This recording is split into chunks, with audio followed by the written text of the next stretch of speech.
வணக்கம். காலத்தின் குரல் நிகழ்ச்சிக்கு உங்களை அன்போடு வரவேற்கிறோம். ஆர்கே நகர் தொகுதிக்கான இடைத்தேர்தல் தேதியை தேர்தல் ஆணையம் அறிவித்திருக்கிறது. முதலமைச்சர் ஜெயலலிதா அவர்கள் மறைந்த நிலையில் இந்த தேர்தல் நடைபெறுகிறது. அரசியல் ரீதியாக மிக முக்கியத்துவம் வாய்ந்த ஒரு தேர்தலாக இது அமையப்போகிறது. குறிப்பாக ஜெயலலிதா அவர்களுடைய மறைவை அடுத்து முதலமைச்சராகி இருக்கக்கூடிய எடப்பாடி பழனிசாமி அவர்கள் தலைமையிலான அரசு எதிர்கொள்ளக்கூடிய முதல் இடைத்தேர்தல் இது. ஓ பன்னீர்செல்வம் முன்னாள் முதலமைச்சர் எதிர்கொள்ளக்கூடிய முதல் இடைத்தேர்தல். அதிருப்தி அணிக்கு தலைமையேற்ற பிறகு அவர் எதிர்கொள்ளக்கூடிய முதல் இடைத்தேர்தல். அதே போல அரசியலில் தடம் பதிக்க வந்திருக்கக்கூடிய தீபா, எம்ஜிஆர் அம்மா தீபா பேரவையினுடைய நிறுவனர் பொருளாளர் தீபா அவர்கள் தேர்தலில் போட்டியிடுவதாக அறிவித்திருக்கிறார். எனவே இந்த மூவருக்கு பின்னால் யார் பின்னால் அதிமுக இருக்க போகிறது என்பது அவர்களுடைய எதிர்காலத்தை முடிவு செய்யக்கூடிய ஒரு தேர்தலாக இருக்க போகிறது. அதே போல முக்கியமான ஒரு அரசியல் ஆளுமை மறைந்த நிலையில் நடக்கக்கூடிய இந்த தேர்தலில் எதிர்க்கட்சிகள் வெற்றி பெறுவதற்கு, குறிப்பாக தமிழ்நாட்டில் இடைத்தேர்தல் என்றால் ஆளும் கட்சி தான் வெற்றி பெறும் என்கிற எழுதப்படாத விதி இந்த முறை மாற்றி அமைப்பதற்கான வாய்ப்பு இருக்கிறதா? திமுக அதற்கான முனைப்பான பணிகளில் ஈடுபட போகிறதா? அல்லது இரண்டையும் தாண்டிய வேறு சக்திகளுக்கான வாய்ப்பு இருக்க போகிறதா? எந்த பிரச்சனை இந்த தேர்தலில் முன்வைக்கப்படும் என்கிற கேள்விகள் எழுகின்றன. அவற்றை பற்றி விவாதிக்கலாம். நம்மோடு அஇஅதிமுகவின் திரு ஆவடிக்குமார் அவர்கள், திமுகவின் திரு மனுஷபுத்திரன் அவர்கள், மார்க்சிஸ்ட் கம்யூனிஸ்ட் கட்சியின் திரு மதுக்கூர் ராமலிங்கம் அவர்கள், பாரதிய ஜனதா கட்சியின் திரு கனக சபாபதி அவர்கள், இவர்களோடு பத்திரிகையாளர் திரு ஆர் வெங்கடேஷ். வணக்கம். வெங்கடேஷ் இருந்து ஆரம்பிக்கலாம். இந்த தேர்தலில் எது பேசு பொருளாக இருக்கும்? இது யாருக்கான சவாலாக இருக்கும்? இதில் இந்த தேர்தலில் பேசுபொருள் என்பது ஒன்று இல்லவே இல்லை. இதுதான் இருக்கக்கூடிய மிகப்பெரிய சிக்கல். இப்போ நாம் தான் ஊடகத்தில் தான் நம்ம இதனுடைய முக்கியத்துவத்தை பேசிகிட்டே இருக்குமே தவிர, அடிப்படையில் இது எதிர்ப்பு அணியோ அல்லது எதிர்ப்பு அலையோ அல்லது ஆதரவு அலையோ ரெண்டு பக்கமும் இல்லாத ஒரு சூழ்நிலையில் இந்த தேர்தலை நாம் சந்திக்க போகிறோம். அப்போது இது உண்மையிலேயே ஒரு வித்தியாசம். மக்கள் அதாவது ஒவ்வொரு தேர்தலும் முக்கியமானது, ஒவ்வொரு கட்சிக்கும் முக்கியமானது. ஆட்சியில் இருப்பவர்களுக்கு எங்கள் பின்னால் மக்கள் இருக்கிறார்கள் அப்படின்னு காட்ட வேண்டிய நிலைமை இருக்கிறது. இல்லை, எங்கள் பின்னாடி தான் தொண்டர்கள் இருக்கிறார்கள்னு திரு பன்னீர்செல்வமும் தீபா அவர்களும் சொல்றாங்க. எனவே அவர்கள் தங்கள் பின்னால் யார் இருக்கிறார்கள்னு காட்டுறதுக்கான முதல் டெஸ்ட். இதுவரையிலும் எங்கள் பின்னால் எவ்வளவு பேர் இருக்கிறாங்கன்னு யாருனாலும் சொல்லலாம். தேர்தல் தான் இதை சொல்லக்கூடிய ஒரு முதல் இது. இன்னொரு அம்சம், இது ஜெயலலிதா மறைந்ததினால் நடக்கிறது. மறையாமல் அவர் உயிரோடு இருந்திருந்தாலும் கூட தீர்ப்பின் காரணமாக ஆர்கே நகருக்கு இடைத்தேர்தல் வந்திருக்க போகிறது. எனவே பலவிதமான முக்கியத்துவம் இந்த தேர்தலுக்கு இருக்கு. இல்லைங்க, இதெல்லாம் நீங்க சொல்றது அரசியல் கட்சிகளுடைய தலைவர்களுடைய பார்வையிலேருந்து நீங்க பேசுறீங்க.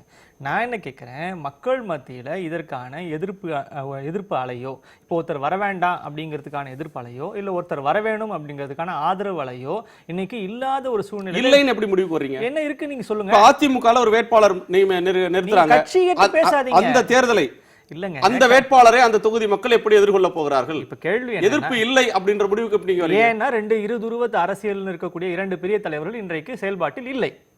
ஒரு கட்சியை நீங்க வழிநடத்தி இரு துருவத்துல ஒரு துருவம் ஒன்றாக இருக்கிறது, இன்னொரு துருவத்துல பிரச்சனைகள் இருக்கிறது மாதிரி சமீட்சைகள் தெரியுது. அதெல்லாம் பொதுமக்கள் மத்தியில் போய் சேராது. ரொம்ப எளிமையான விஷயம். இன்றைய 40 ஆண்டு கால தமிழக அரசியல் என்பது ஒன்று இந்த பக்கம் திமுக, இன்னொன்று அதிமுக, இரண்டு பேருக்கும் இரண்டு முனைகளில் வழிநடத்தக்கூடிய இரண்டு பெரிய தலைவர்கள்.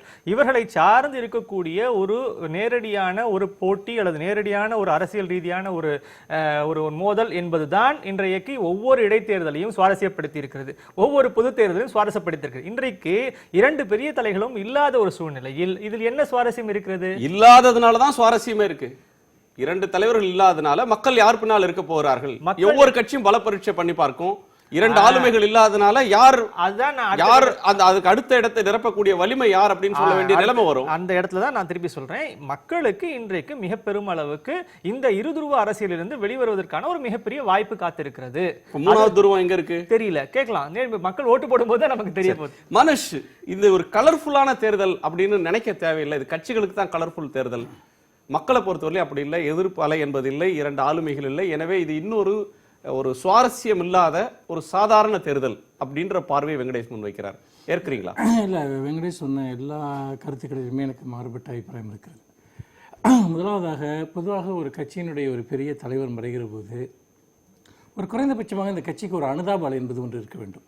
தலைவர் மறைந்து விட்டார் என்கிற அடிப்படையில். ஆனால் அதற்கு பதிலாக அந்த கட்சியின் மீது மிகப்பெரிய அளவுக்கு அதிருப்தி இன்றைக்கு மக்களிடம் உருவாகி இருக்கிறது. இந்த அதிருப்தி என்பது நம்பகத்தன்மையின்மை.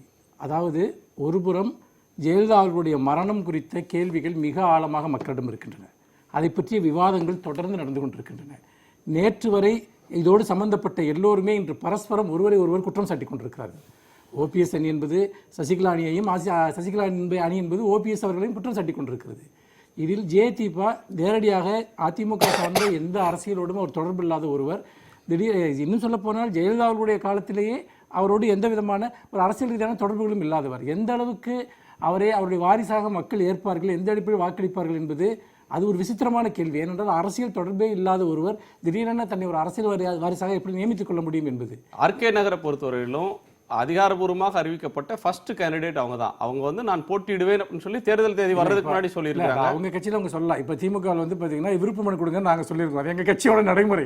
அவங்க தான் தலைவர், அவங்க தான் தொண்டர், அவங்க தான் வேட்பாளர். அவங்க சொல்றதை பற்றி நான் சொல்றதுக்கு ஒன்றும் இல்லை. தொண்டர்கள்லாம் நிறைய இருக்கிறாங்க. அவங்க வீட்டு வாசல்ல திரள்ற கூட்டம் வந்து தொண்டர்கள் மட்டும்.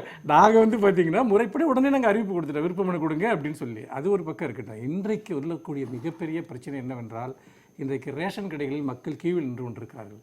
இந்த வாட் வரியை உயர்த்தியதன் மூலமாக பெருமளவிற்கு அடிப்படை பொருட்களுடைய விலை இன்றைக்கு உயர்ந்து கொண்டிருக்கிறது. அதோடு இல்லாமல் தொடர் போராட்டங்கள் தொடர்ந்து அதற்கு மாநில அரசும் சரி அல்லது மத்திய அரசிடம் தன்னுடைய உரிமைகளை கேட்டு வாங்கக்கூடிய நிலையிலும் இன்றைக்கு இந்த மாநில அரசு வலிமையுடன் இல்லை என்கிற ஒரு விஷயம் இன்றைக்கு மிக தெளிவாக மக்களிடம் இருக்கிறது. ஆகவே இது எல்லாமே இந்த தேர்தலில் எதிரொலிக்கப் போகிறது. இந்த பிரச்சனைகள் நிர்வாகம் சார்ந்த விஷயங்கள், மக்களுக்கு அடிப்படையான அதெல்லாம் எதிரொலிக்கிறது. இப்ப அதிமுகவுக்கு சவால்கள் இருந்தாலும் திமுகவுடைய செயல் தலைவராக மு.க. ஸ்டாலின் அவர்கள் பொறுப்பேற்ற பிறகு அவரே வேட்பாளரை தேர்வு செய்து அவர் எதிர்கொள்ற முக்கியமான ஒரு தேர்தல் அப்படின்னு அதுக்கு ஒரு முக்கியத்துவம் இருக்கு. அவருடைய தலைமை அவர் நிரூபிக்க வேண்டிய நெருக்கடியும் அவருக்கு இருக்கு. இந்த தேர்தல் நான் இரண்டு விஷயத்தை சொல்ல விரும்புகிறேன். திமுக என்பது எப்பொழுதுமே அது பல்வேறு ஒரு கூட்டு தலைமை என்பதை நீங்கள் மறந்துவிடக்கூடாது. கலைஞர் அவர்கள் ஆக்டிவாக இருந்த போதும் கூட இன்றைக்கு செயல் தலைவர் அவர்களுடைய ஆலோசனைகளும் அவருடைய பங்கேற்பும் அதில் இருந்திருக்கிறது. அப்படி இருக்கிற போது இரண்டு தலைமைகளும் இல்லை என்கிற அந்த வாதத்தையே நான் ஏற்கவில்லை. தலைவர் கலைஞர் அவர்கள் இருக்கிறார், உடல்நலம் பெற்று வருகிறார், அவர் அரசியலில் வழிகாட்டக்கூடிய ஒருவராக இருக்கிறார். அது மட்டுமல்ல, அவர் எந்த விதமான அரசியல் கொள்கைகளை அல்லது சமூக கொள்கைகளை செயல்படுத்தினாரோ அந்த கொள்கைகளை இன்றைக்கு செயல் தலைவர் அவர்கள் மிக தீவிரமாக முன்னெடுத்து கொண்டிருக்கிறார். அதோடு மட்டுமல்ல, எல்லா மக்கள் பிரச்சனைகளிலும் முன்னின்று திராவிட முன்னேற்றக் கழகம் போராட்டம் நடத்தி கொண்டிருக்கிறது. அப்படிப்பட்ட சூழ்நிலையில் மிகப்பெரிய நம்பிக்கையை, வேறு எந்த காலகட்டத்தையும் விட மிகப்பெரிய ஒரு நம்பிக்கையை இன்றைக்கு திராவிட முன்னேற்றக் கழகம் இந்த காலகட்டத்தில் பெற்றிருக்கிறது. ஆளும் கட்சி முழுக்க அதன் மீதான நம்பிக்கை சிதைந்து வருகிற ஒரு சூழலில் திராவிட முன்னேற்றக் கழகத்துடைய நம்பிக்கை மேலும் திராவிட முன்னேற்றக் கழகத்தின் மீதான நம்பிக்கை என்பது மக்களிடம் மேலும் உயர்ந்திருக்கிறது. இன்றைக்கு திராவிட முன்னேற்ற கழகத்திற்கு மாற்றாக எந்த அணியோ கிரெடிபிள் ஆல்டர்னேட்டிவ் டிஎம்கே ஒரு நம்பத்தக்க ஒரு கட்சி அப்படிங்கற ஒரு நிலைமை வந்திருக்குன்னு சொல்றீங்க. பார்க்கலாம் இடைத்தேர்தல் எப்படி வர போகுதுன்னு சொல்லி. ஆனா ஒண்ணே மட்டும் சொல்லிடுறேன், இந்த தேர்தல் என்பது நியாயமாக நடக்கிற பட்சத்தில் இது எல்லாமே சாத்தியம். ஏனென்றால் இதே அதிருப்தி பல இடைத்தேர்தல்களிலும் இருந்திருக்கிறது. ஆனால் அதீத நம்பிக்கையை ஒரு கட்டத்தில் வெளிப்படுத்துறீங்க, அடுத்த நேரத்தில் அதீதமான அவநம்பிக்கையை வெளிப்படுத்துறீங்க. ஏன் வெளிப்படுத்துறேன்னு சொல்றேன். நேற்று கூட செயல் தலைவர் அவர்கள் ஒரு அறிக்கை வெளியிட்டிருக்கிறார். ஏன் உள்ளாட்சி தேர்தல்களை இவர்கள் நடத்த மறுக்கிறார்கள்? அப்படி என்றால் தமிழகத்தில் இருக்கக்கூடிய தேர்தல் ஆணையம் இப்பொழுது தேர்தல் நடத்தினால் அதிமுகவிற்கு சாதகமாக முடிவுகள் வராது என்பதற்காக தள்ளி போட விரும்புகிறதா என்று கேட்கிறார். மத்திய தேர்தல் ஆணையமே கூட, இந்த இடைத்தேர்தல் நடத்தப்போகிற மத்திய தேர்தல் ஆணையமே கூட கடந்த தேர்தலில் அவர்கள் ஆளும் கட்சிக்கு சாதகமாக என்னவெல்லாம் செயல்பட்டார்கள் என்பதை பற்றி தொடர் குற்றச்சாட்டுகளை, புகார்களை நாங்கள் தேர்தல் ஆணையத்திடம் கொடுத்தோம், நீதிமன்றத்திற்கே சென்றோம். அப்படிப்பட்ட சூழ்நிலையில் தேதி அறிவிச்ச உடனே புகார் பட்டியல் வாசிக்கிறீங்களா? இல்ல, கடந்த கால சரித்திரம் என்பது இதைத்தான் திரும்ப காட்டியிருக்கிறது. அப்படி இருக்கிற போது எங்கள் விருப்பம் என்னவென்றால் இந்த தேர்தலாவது ஜனநாயகத்திற்கு உட்பட்டு, சட்டத்திற்கு உட்பட்டு நியாயமாக நடக்க வேண்டும் என்று விரும்புகிறோம். அப்பொழுதுதான் அது மக்களுடைய விருப்பங்களை பிரதிபலிக்கக்கூடிய ஒரு தேர்தலாக இருக்கும். இந்த தேர்தல் நம்பத்தக்க ஒரு ஆல்டர்னேட்டிவாக திமுகவை மக்கள் பார்க்க தொடங்கி இருக்கிறார்கள். அதிமுக மீதான பரஸ்பர குற்றச்சாட்டினால அவங்களுடைய நம்பகத்தன்மைன்றது குலைந்து வரக்கூடிய ஒரு சூழல் இருக்குன்னு திமுக சார்பில் குற்றம் சாட்டுறார். நான் உங்களை நேரடியாக கேட்க விரும்புகிறது, இந்த தேர்தல் என்பது அதிமுக ஒரு புறத்தில் எடப்பாடி பழனிசாமி அவர்கள் தலைமையில் ஒரு அதிமுக, அதிருப்தியாளர்கள் அப்படின்னு சொல்றவங்க நேற்றைக்கு தமிழ்நாடு முழுக்க உண்ணாவிரதம்லாம் இருந்திருக்கிறாங்க. அவர்களும் போட்டியிட போகிறோம், ஜெயலலிதா அவர்களுடைய மரணத்தில் இருக்கக்கூடிய மர்மம் தொடர்பாக நீதி கேட்க போறோம், அடுத்து ஆர்கே நகரில் நீதி கேட்க போறோம் அப்படின்னு சொல்றாங்க. இப்ப இந்த தேர்தலில் பேசு பொருளாக அவரது மரணம் அனுதாபம் என்பதற்கு பதிலாக மரணம் சார்ந்த சர்ச்சை அப்படின்னு ஒன்று வரும்போது அதை அதிமுக எப்படி எதிர்கொள்ளும்?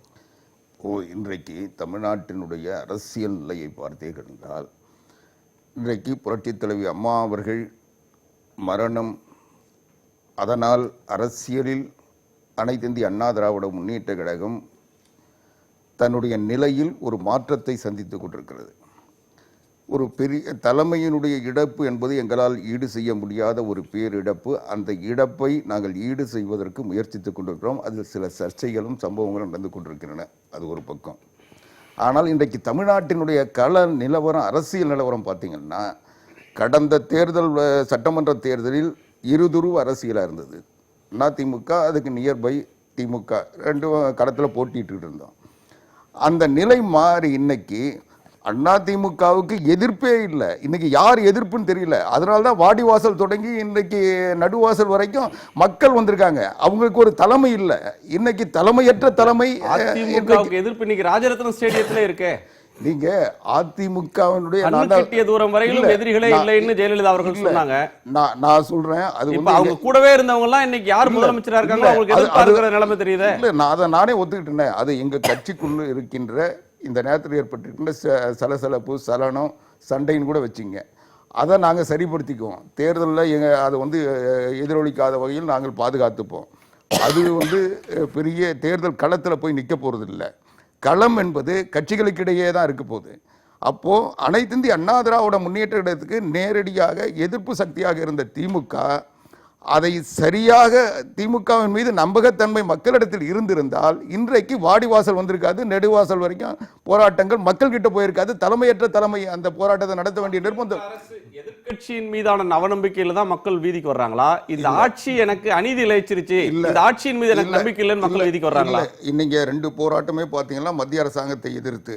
இல்ல, நீங்க சொல்ற ஆர்குமெண்ட் நான் சொல்லி முடிச்சிடுறேன், என்ன சொல்ல விடுங்க. ரெண்டும் மத்திய அரசாங்கத்தை எதிர்த்து. ஆனால் மத்திய அரசாங்கத்தை எதிர்த்து அந்த போராட்டங்கள் இருந்தாலும் எதிர்க்கட்சிகள் அதை கையில் எடுக்க வேண்டிய அந்த பிரச்சனையை எதிர்க்கட்சிகள் தேவையில்லை, நாங்களே பார்த்துக் கொள்கிறோம் என்று மக்கள் போனதற்கு காரணம் எதிர்க்கட்சிகள் மக்களோடு இல்லாத. மத்திய அரசுக்கு எதிரான போராட்டம்னா அதிமுக மத்திய அரசினுடைய அங்கம் இல்லையே. மத்திய அரசை பொறுத்தவரையிலும் அதிமுக, மத்திய அரசை பொறுத்தவரையிலும் அதுதான், அதிமுக எதிர்க்கட்சி தான். திமுக எப்படி ஒரு எதிர்க்கட்சியோ, காங்கிரஸ் எப்படி ஒரு எதிர்க்கட்சியோ, அது மாதிரி அதிமுக எதிர்க்கட்சி தான். மத்திய அரசுக்கு எதிரான போராட்டம்னா மத்திய அரசின் மீது நம்பிக்கை இல்ல, அதை எதிர்க்கக்கூடியவங்களால எதிர்க்க முடியாது, நாங்களே வீதிக்கு வரோம்னு மக்கள் சொல்றாங்க. அது அதிமுக மேலே நம்பிக்கை இல்லைன்னு அதிமுக வீதியில் இறங்கி போராட முடியாது. அது மாநிலத்தினுடைய ஆளுங்கட்சி, சட்டம் ஒழுங்கை காப்பாற்ற வேண்டிய கடமை இருக்கு. இன்னைக்கு மாநில அரசாங்கம் எப்படி கடந்த திமுக ஆட்சியில் இலங்கை ஈழ போராட்டம் வருகின்ற பொழுது மாநில அரசாங்கம் அந்த போராட்டத்தை நடத்த விடாமல் தடை செய்தது. திமுக போராட்ட களத்துல உட்கார்ந்து இருந்தாரு. இல்ல, திமுக எம்எல்ஏ மெய்யநாதன் நெடுவாசல்ல போராட்ட களத்துல இருந்தார். அதுதாங்க, போராட்டத்து களத்துல எல்லா கட்சியும் இருந்தாங்க, அரசியல் களப்பற்ற நிலையில் இருந்தது. அதுதான் தலைமை ஏற்க வேண்டியவர்கள் ஏன் அந்த போராட்டத்துக்கு தலைமையற்ற தலைமையில் போய் உட்கார வேண்டிய நிலை ஆர்கே நகருக்கு வாங்க. ஆர்கே நகர்ல அதுதான் இன்றைக்கு தமிழ்நாட்டில் அனைத்து இந்திய அண்ணா திராவிட முன்னேற்ற கழகத்திற்கு ஒரு பின்னடைவு என்று நீங்கள் கருதினால் கூட அந்த பின்னடைவு ஒரு எதிர்க்கட்சிக்கு சாதகமாக மாறுகின்ற சூழல் இல்லை. இதை மக்கள் இந்த சூழலை, எதிர்க்கட்சிகளோட பலத்தை குறைச்சி மதிப்பிடுறீங்க. நான் எதிர்க்கட்சிகள் சொல்ல, எதிர்க்கட்சின்னு சொன்னேன். எதிர்க்கட்சி இன்னைக்கு திமுக, இன்னைக்கு அண்ணா திமுக, பிஜேபி, மார்க்சிஸ்ட் கட்சி, மற்ற கட்சிகள் எல்லாம் எதிர்க்கட்சி வரிசையிலே கணக்கில் எடுத்து அவங்க களத்துல அதுவும் பலம் இல்லாம இருக்கு. எங்களுக்கு எங்களுடைய சரிவு என்பது எதிர்க்கட்சிக்கு கூடுதல் ஆச்சுனாதான் எங்களுக்கு பின்னடைவு. எங்களுடைய சரிவு வேற இன்னொருத்தருக்கு பயன்பட்டதுன்னா அதுல எங்களுக்கு ஒன்றும் பாதிப்பு இல்லை. நான் சொல்ற இருகோடுகள் தத்துவத்தை பார்த்தீங்கன்னா எங்களுடைய கோடு குறைஞ்சதுன்னா இன்னொரு கோடு உயரும். ஆனா அந்த கோடு உயர்ற சூழ்நிலை இல்லாத பட்சத்தில் புதிய தர்க்கத்தை முன்வைக்கிறீங்க. இப்ப இரண்டு கோடு இருக்கு, அதிமுக கோடு இருக்கு, திமுக கோடு இருக்கு. அதிமுக கோடு நீளம் குறைந்து வந்தா திமுக கோடு மேல போனா பரவாயில்ல, போகாது அப்படின்னு சொல்றீங்க. சரி, அந்த கோடு அப்படியே இருந்து அந்த கோட்டை விட கீழே அதிமுக வந்துருச்சு, நிச்சயமா அந்த சூழல் இல்ல. நீங்க இந்த இன்னும் சொல்ல போனா மரியாதைக்குரிய பத்திரிகையாளர் வெங்கடேஷ் சொன்னது போல திமுகவும் ஒரு பின்னடைவு சந்தித்துக் கொண்டிருக்கிறது. வெளியே தெரியாம இருக்கு, அந்த தேர்தலில் தெரியும். இன்னைக்கு அந்த கட்சியும் இன்னைக்கு அதனுடைய தலைமை நேரடியாக களத்துக்கு வர முடியாத ஒரு பின்னடைவு இருக்கு. அதையெல்லாம் தேர்தல் களத்தில் வரும். இன்னும் சொல்ல போனால் எங்களுக்கு இன்னைக்கு இருக்கின்ற சூழல் எங்களுக்கு தெரியும். அதை எப்படி தேர்தலில் நாங்கள் சரி கட்டணுன்றது எங்களுக்கு புரியும். அதனால எப்படி நாங்க சரி கட்டணும் அப்படின்னா அதுக்கு என்ன? நிச்சயமாக தேர்தலை எப்படி சந்திக்க வேண்டுமோ அப்படி சந்திப்போம். அதுல ஒன்றும் சந்தேகம் இல்லை. நாங்களும் எங்களை சரிவை ஈடுகட்டுவதற்கு நாங்களும் தோழமை கட்சிகளை எப்படி சந்திக்க முடியும்னா ஜெயலலிதா அவர்கள் இல்லாத இடத்துல எடப்பாடி பழனிசாமி டிடிவி தினகரனும் தேர்தல் பிரச்சாரம் செய்து அதை சரி செய்து விடுவார்களா எப்படின்னு சொல்லுங்களேன். நீங்க சரி கட்டுவதென்று சொல்லி இப்போ கடந்த தேர்தல் அனைத்து இந்திய அண்ணா திராவிட முன்னணி தனியா போட்டிட்டது. இன்றைக்கு எங்களுக்கு ஒரு சரிவு இருக்கிறது என்ற எண்ணம் இருந்தால் நாங்கள் கூட்டணி சேர்ப்போம். எங்களுக்கு நேச கட்சிகளை நாங்கள் சேர்க்க வேண்டிய நிலை எடுப்போம். அதெல்லாம் வந்து தேர்தலுக்காக தேர்தல் நேரத்தில் நாங்கள் எடுக்கின்ற நடவடிக்கைகள் நிச்சயமாக வெற்றி பெறுவதற்கு எது தேவையோ அதை செய்வோம். திரு கனக சபாபதி, திமுகவும் ஒரு அசாத்தியமான தைரியத்தை வெளிப்படுத்துறாங்க, நம்பிக்கை வெளிப்படுத்துறாங்க. அதிமுகவும் எதை செய்யணும்னு எங்களுக்கு தெரியும், நாங்கள் வெற்றி பெறுவோம் அப்படின்னு சொல்றாங்க. பிஜேபி இதை எப்படி பார்க்குது? தமிழகத்தில் ஒரு பெரிய ஆளுமையாக விளங்கி வந்த ஜெயலலிதா அம்மையார் அவர்கள் மறைந்து விட்டார்கள். இப்பொழுது அவர்களது மறைவுக்கு அப்புறம் 2 பிரிவுகள் இருக்கின்றன. ஒரு பிரிவு ஆட்சி செய்து கொண்டிருக்கிறது, இன்னொரு பிரிவு மக்கள் செல்வாக்கை அதிகமாக பெற்றிருப்பதாக எல்லா விஷயங்களிலும் தோன்றுகிறது. 2 பிரிவுன்னு சொல்ல முடியுமா? அதிமுக சசிகலா பிரிவு, பன்னீர் பிரிவு அப்படி சொல்லக்கூடிய அளவுக்கு வலிமை இருக்கா? அது எப்படி வேணாலும் 122 எம்எல்ஏ ஒரு பக்கம் இருக்காங்க, பெரும்பாலான எம்பிக்கள் இருக்காங்க. அது அதிகாரப்பூர்வ அதிமுக. இன்னொன்று அதிகாரப்பூர்வமற்ற வகையில அதிருப்தியாளர்களாக இருக்கிறவங்க. எல்லா காலகட்டத்திலும் ஏதேனும் ஒரு அதிருப்தியாளர்கள். 2ஐயும் ஈக்குவேட் பண்ண முடியுமா? 2 சமமா? அதிருப்தியாளர்களை பொறுத்த வரைக்கும் மக்கள் செல்வாக்கு இருக்கிற இடங்களெல்லாம் கூட்டம். நீங்க இப்ப கொஞ்ச நேரத்துக்கு முன்னால சொன்னீங்க ராஜரத்ன ஸ்டேடியத்தில் எத்தனை பேர் இருக்காங்கன்னு. இது ஒரு கணிப்பு. இப்ப இருக்கிற நடைமுறை வச்சு அவங்க பலத்தை காட்ட வேண்டிய இடத்துல இருக்கிறாங்க. உண்ணாவிரதம் முதல் அரசியல் செயல்பாடு பன்னீர்செல்வத்தை பொறுத்தவரையிலும் மெரினா பீச்சில் உண்ணாவிரதம் இருந்தார் 1 மணி நேரம் மௌன விரதம். அதற்கு பிறகு சட்டசபையில் அவரால் ஆட்களை திரட்ட முடியல. அதற்கு பிறகு ஷோ ஆஃப் ஸ்ட்ரெங்க், அவருடைய பலத்தை காட்டுறதுக்கான ஃபர்ஸ்ட் வாய்ப்பு ராஜரத்னம் ஸ்டேடியம். எனவே அதுக்கான முனைப்பான முயற்சிகள்ல கண்டிப்பாக இறங்கி இருப்பாங்க. அந்த கூட்டத்தை மட்டும் வச்சு ஒரு அதிமுகவுக்கு நிகரான ஒரு அமைப்பு அது பன்னீர் அமைப்பு, நிகரான அமைப்புன்னு நாம சொல்லவில்லை. இருக்கக்கூடிய விஷயங்களினுடைய அடிப்படையில் சொல்றோம். பெரிய ஆளுமை ஒன்றும் மறைஞ்சிடுது. அதனால ஒரு பெரிய வெற்றிடம் இருக்குது. இந்த சமயத்தில் நீங்க கடந்த 50 வருஷ கால திராவிட கட்சிகளினுடைய ஆட்சியில் பார்த்தீங்கன்னா இன்னைக்கு இந்தியாவில் பெரிய ஊழல் மிகுந்த மாநிலமாக நம்மளது இருக்குது. வளர்ச்சியில பெருமளவு பின்தங்கி இருக்குது. இப்போ வந்து நீங்க இயற்கை வளங்களை பாதுகாக்கிறதாகட்டும், அல்லது மணல் கொள்ளையாகட்டும், அல்லது எல்லா விஷயங்களிலும் பெரிய வறட்சி, இன்னைக்கு வரலாறு காணாத வறட்சி தமிழ்நாட்டில் நிலவுதுன்னு சொன்னா அதற்கு ஒரு காரணம் வந்து நாம இயற்கை வளங்கள் 120 வருஷம் காணாத மழை பெய்யல. 120 வரலாற்றுல 120 ஆண்டுகளுக்கு பின்பு இவ்வளவு குறைவான மழைப்பொழிவு இருக்கு. அதுக்கு கட்சி 2 திராவிட கட்சியை காரணம் சொல்ல முடியுமா? ஆமா, கடந்த 50 வருஷத்துல எத்தனை குளம் குட்டைகள் நாம பராமரிச்சிருக்கிறோம், கட்டி இருக்கிறோம். மழை பெய்யாததுக்கு மழை பெய்யாத இடங்கள்லையும் செய்ய முடியுங்க சார். ஒரு குஜராத்தில் வந்து 1,70,000 குளங்குட்டை கட்டினாங்க. மழை குறைவாக இருக்கக்கூடிய மாநிலங்கள் சிறப்பாக செயல்பட்டு கொண்டிருக்கின்றன. ஆக வளர்ச்சி குறைவாக இருப்பதற்கு இவர்களுடைய ஆட்சிகள் காரணம். ஆகவே இது ஒரு பெரிய வெற்றிடம் இருக்கிறது. இந்த வெற்றிடத்தில் பாஜக நிறைய நல்ல முறையிலே செயல்படும் என்று நாங்கள் எதிர்பார்க்கிறோம். இது ஒரு பெரிய தொடக்கமாக ஆர்கே நகர் உங்களுக்கு ஒரு வாய்ப்பு. மதுக்கூர், நீங்க பத்திரிகையாளராகவும் இருக்கக்கூடியவர், மக்களை பார்க்கிறவர், ஒரு அரசியல் கட்சியையும் சேர்ந்தவர். இந்த புதிய சூழல், புதிதா உருவாக்கி இருக்கிற இந்த சூழல் அப்படின்றது எப்படியான ஒரு அரசியல் வாய்ப்புகளை திறந்து விட்டுருக்குன்னு பாக்குறீங்க? நான் என்ன நினைக்கிறேன்னா, இப்போ அண்ணன் சொன்னார் 1 கோடு உயர்ந்தா 1 கோடு தாழணும் அப்படின்னு. அவங்க தமிழக அரசியலில் நம்ம 2 கட்சி தான் இருக்கணும்னு நினைக்கிறாங்க. அது அவங்களுக்குள்ள ஒரு எழுதப்படாத புரிந்துணர்வு ஒப்பந்தம் இருக்கு. அந்த இருதுருவ அரசியலை முடிவு கட்டுவதாக இந்த தேர்தல் அமையும் அப்படின்னு நான் நினைக்கிறேன். இப்போ சகோதரர் சொன்னார் ஒரு பிரச்சனை இல்லாத தேர்தல் அல்லது இதுதான் உண்மையிலேயே தமிழகத்தில் ஒரு புதிய சூழ்நிலை என்பது ஏற்பட்டிருக்கு. இப்போ அண்ணன் சொன்னார் இது மாதிரி மழை இல்லைன்னு இடத்துக்கு என்ன சொன்னார்னா, அதுக்காக இயற்கை வளத்தை பெருக்குவதற்காகத்தான் நெடுவாசலில் வந்து பிஜேபி ஒரு ஹைட்ரோ கார்பன் திட்டத்தை இவ்வளோ பிடிவாதமாக இருக்காங்களான்னு தெரியல. இப்போ கூட அதிமுக அமைச்சர் கொடுத்த உறுதிமொழியின் பேரில் தான் போராட்டம் விளக்கப்பட்டிருக்கிறதே தவிர மத்திய அமைச்சரோ பிஜேபியோ அந்த திட்டத்தை விலக்கிக் கொள்வோம் என்று அறிவிக்கவில்லை. ஒரு புதிய சூழ்நிலையில் திணிக்க மாட்டோம் சொல்றாரு. மக்கள் விரும்பலன்னா திணிக்க மாட்டோம் சொல்றாங்க. அங்க இருக்கிற மக்கள், நெடுவாசல் மக்கள், வடகாடு மக்கள், கிட்டத்தட்ட புதுக்கோட்டை மாவட்டம், இன்னும் சொல்ல போனா தமிழக இந்த திட்டம் வேண்டும் என்று யாராவது போராடி இருக்கிறார்களா? பிஜேபி உட்பட இந்த திட்டம் வேண்டும் போராடலை. அவங்க போராடுறவங்க தான் மக்கள். அவங்க கருத்தை நம்ம எடுத்துக்கணும். இன்னொன்று பார்த்தீங்கன்னா, ஒரு புதிய வகையான போராட்ட உணர்வு என்பது தமிழ்நாட்டில் வளர்ந்துருக்கு. நிறைய போராட்டம் ஜல்லிக்கட்டுக்கு பிறகு இதுவரைக்கும் தமிழக மீனவர்கள் கடந்த காலத்தில் சுட்டுக் கொல்லப்பட்டிருக்காங்க.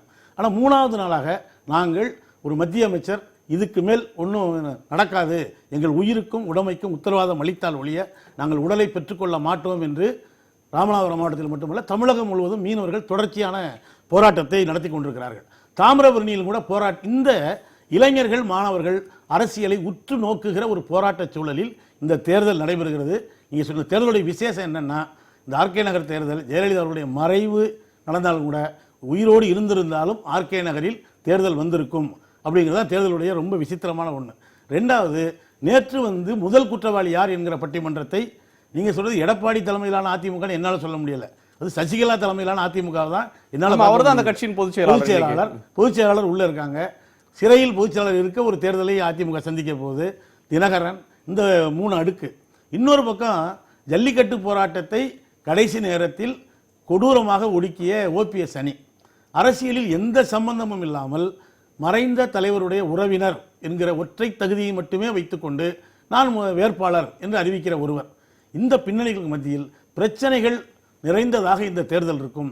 மற்ற தேர்தலை விட இந்த தேர்தல் பிரச்சனைகள், குறிப்பாக இன்னைக்கு சென்னையிலேயே கடுமையான குடிநீர் பஞ்சம், வறட்சி என்பது தவிர்க்க முடியாது. ஆனால் ஒரு மாநில அரசு அதற்கான முன்னேற்பாடுகள் எதுவுமே செய்யவில்லை என்பதுதான் மிகப்பெரிய பிரச்சனை. இல்லை, இருதுருவ அரசியலுக்கு முடிவு கட்டுவோம், அது முடிவு கட்டுவதற்கான தொடக்கமாக இது இருக்கும், ஒரு புதிய வாய்ப்பு அப்படின்னு பிஜேபி சொல்கிறாங்க. அவங்க தங்களை இரண்டுக்கும் மாற்று அப்படின்னு பொசிஷன் பண்ணிகிட்டே இருக்கிறாங்க.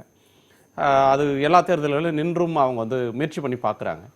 இப்போ இரண்டுக்கும் மாற்று அப்படின்னா நீங்கள் சொல்கிற மாற்றுக்கு ஆர்கே நகர் முன்னெடுக்குமா, அல்லது கனக சபாபதி அவர்கள் சொல்கிற ஒரு மாற்றை மக்கள் ஏற்பார்களா? இல்லை, இதுவரை தமிழகத்தில் பிஜேபி மீது இல்லாத ஒரு அதிருப்தி பல ஜல்லிக்கட்டில், நெடுவாசலில், தாமிரபரணியில், மீனவர் படுகொலையில் பிஜேபிக்கு மீது இல்லாத ஒரு எதிர்ப்பு என்பது இதுவரை இல்லாத அளவுக்கு அவர்கள் ஒருபோதும் தமிழகத்தினுடைய மாற்று என்று பாரதிய ஜனதாவை சொல்லவே முடியாது. குறிப்பாக இந்த சூழலில் சொல்வதற்கான வாய்ப்பே இல்லை.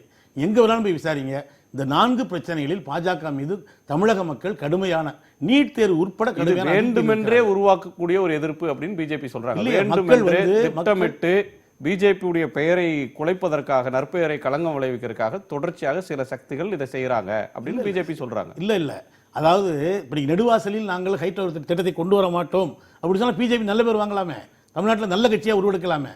ஏன்னா அவங்க கார்பரேட்டுகளுடைய நலம் எதிர்த்தான் அவங்க பிரதானம் வச்சிருக்கிறதுனால திட்டமிட்டு உருவாக்கல. அவர்களுக்கு எதிரான அதிருப்தியை பிஜேபியே திட்டமிட்டு உருவாக்குகிறது.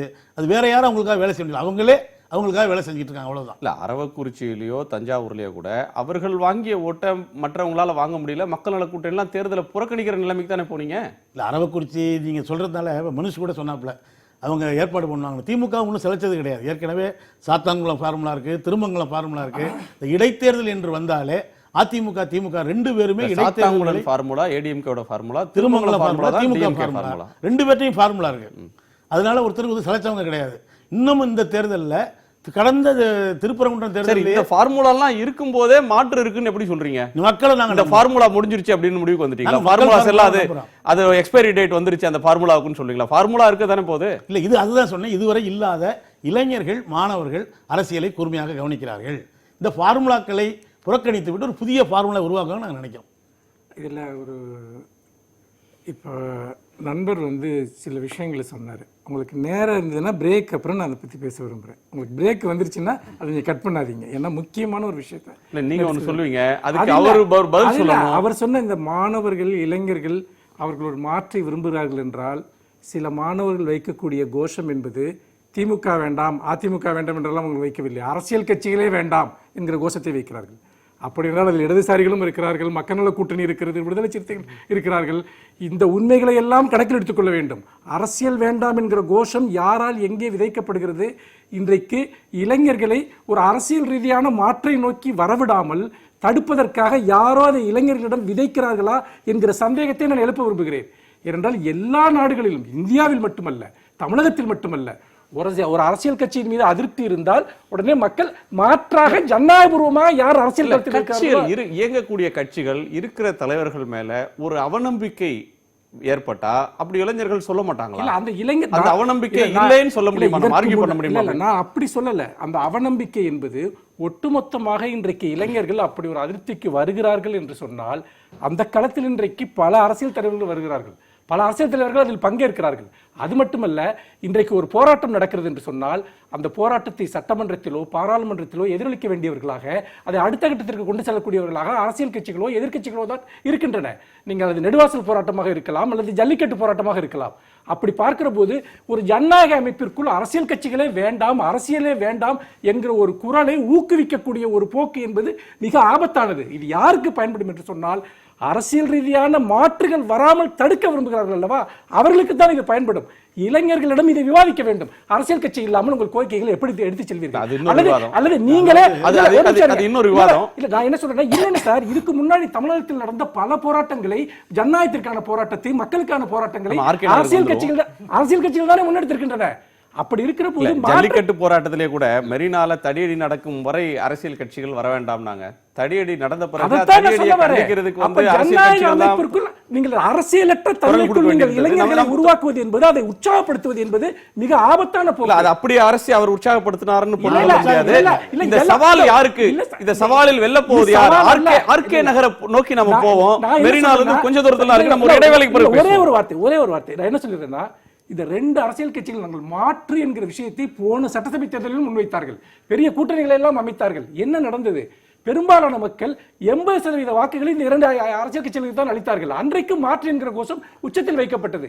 நான் என்ன சொல்கிறேன் என்றால், அது பாஜகவாக இருக்கலாம், மக்கள் நல கூட்டணியாக இருக்கலாம், மக்களுடைய நம்பிக்கையை பெறுங்கள். நீங்கள் மக்களுடைய நம்பிக்கையை பெற்று நீங்கள் மாற்றாக உருவாவதில் எந்த ஆட்சேபனையும் இல்லை. ஆனால் அப்படி ஒரு விஷயம் நடக்காத போது எதற்காக அப்படி ஒரு தோற்றத்தை உருவாக்கி கொண்டே இருக்கிறீர்கள்? அதுதான் என்னுடைய கேள்வி. தொடக்கத்துல 2 பேருக்கும் முரண்பாடு இருந்தது மாதிரி இருந்தது, அதிமுகவுக்கும் திமுகவுக்கும்.